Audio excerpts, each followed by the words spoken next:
On a chilly Wednesday evening, the 2nd of February 2000, more than 2,000 people crammed into a dimly lit discotheque called Velfari, Tokyo's equivalent of Studio 54 in New York. The suit-clad professionals streaming onto the giant underground dance floor were not about to twist the night away. They were waiting for a special guest, a man who embodied their hopes and dreams, a self-styled visionary with the loftiest ambitions for himself, his company, and Japan. His name was Masayoshi Son, founder of SoftBank, the global media technology conglomerate and the public face of the internet bubble.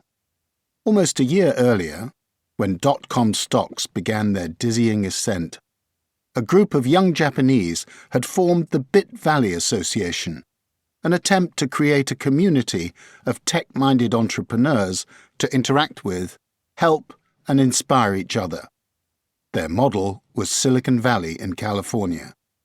Every month, the group held a networking event where analysts, bankers, investors, salesmen and traders turned up, each eager for tips on hot internet stocks. On this occasion, the gathering was held at Velfari Disco in Roppongi, the district that never sleeps. These were the wildest times, reminiscent of Japan's real estate bubble during the late 1980s, when stock market prices defied gravity and irrational exuberance swept through the business and financial communities.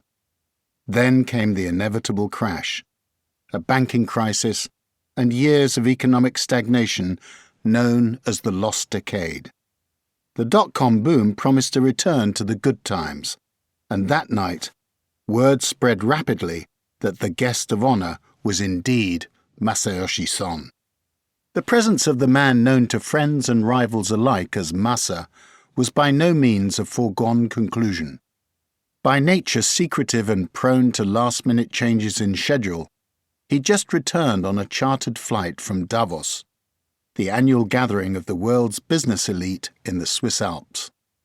All the talk was about the deal of the new century, the $165 billion merger between America Online, AOL, and Time Warner, the film, music and publishing colossus.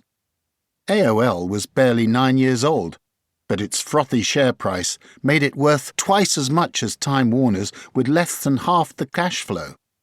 In the dot-com economy, where conventional valuations were turned on their head, internet companies like AOL were supposed to vaporize mainstream media, leaving Masa and a handful of far-sighted investors on top of the world.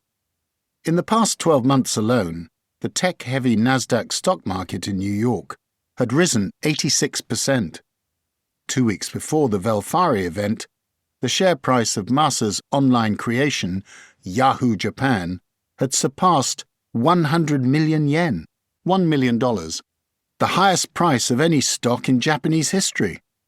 Intent on riding the boom, Masa was ready to announce a tie-up between SoftBank and Nasdaq. The new joint venture would create a pipeline of internet startups soon to go public, enriching founders and shareholders by sums unimaginable. "The most amazing opportunities await you," Masa told the mesmerized crowd, among whom featured Masaru Hayami, governor of the Bank of Japan. The presence of the staid central bank at Tokyo's digital rave attracted plenty of comment. Most likely, Hayami wanted to see for himself whether this was another bubble to pop, or whether the digital revolution was something genuinely transformational for Japan. Masa left the audience in no doubt where he stood. "Japan is going through its biggest social upheaval since the Meiji Restoration. Let's make it so that a millennium from now, people will look back on our time and remember that the kind of society they're living in was created by us today." SoftBank CEO and founder was drawn irresistibly to historical analogies.